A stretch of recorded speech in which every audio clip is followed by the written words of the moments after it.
திருச்சி மாவட்டம் ஜெகதாம்பரம் காவல் நிலையத்துக்கு கையில் அரிவாளுடன் ரத்தம் தெரித்த சட்டையுடன் ஆசாமி ஒருவர் வந்தார்.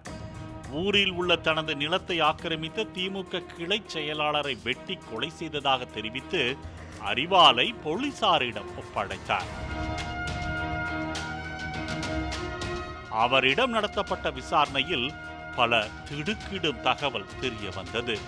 முசிறியை அடுத்த வாழவந்தியை சேர்ந்த அந்த ஆசாமி 64 வயதான பாலச்சந்திரன் என்பதும் சொத்து தகராறில் உறவுக்கார பெண்ணையும் அவரது மகனையும் கொலை செய்துவிட்டு 16 வருடம் சிறை தண்டனை பெற்று சிறையில் இருந்தவரை நன்னடத்தை காரணமாக கடந்த 2018ஆம் ஆண்டில் விடுதலை செய்யப்பட்டுள்ளார் பாலச்சந்திரன். சிறையிலிருந்து வெளியே வந்த பின்னர் அதே ஊரில் கணவரை பிரிந்து 2 குழந்தைகளுடன் வசித்து வந்த கீதா என்ற பெண்ணுடன் குடித்தனம் நடத்தி வந்துள்ளார். பல்வேறு வேலைகளுக்கு சென்று கீதாவுக்கு அவ்வப்போது பணம் கொடுத்து வந்துள்ளார்.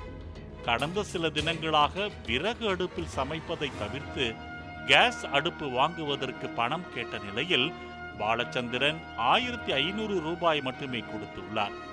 மேற்கொண்டு பணம் கொடுக்க மறுத்த நிலையில் இனி தன் வீட்டிற்கு வரக்கூடாது என்று கீதா கராராக கூறியதால் இருவருக்கும் இடையே ஏற்பட்ட தகராறில் கீதாவை அரிவாளால் வெட்டி கொலை செய்ததாக பாலச்சந்திரன் தெரிவித்ததாக கூறப்படுகிறது. அத்தோடு நிற்காமல் ஊரில் உள்ள தனது இடத்தை ஆக்கிரமித்துக் கொண்டு பிரச்சனை கொடுத்து வந்த திமுக கிளை செயலாளர் ரமேஷ் என்பவரையும் கொலை செய்யும் திட்டத்துடன் அரிவாளுடன் அவரை தேடி வாழவந்திக்கு சென்றுள்ளார் பாலச்சந்திரன்.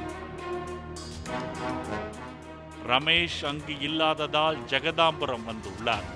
அங்கு டீ கடையில் அமர்ந்திருந்த ரமேஷை வெட்டி சாய்த்ததாக பாலச்சந்திரன் வாக்குமூலம் அளித்ததாக போலீசார் தெரிவித்தனர்.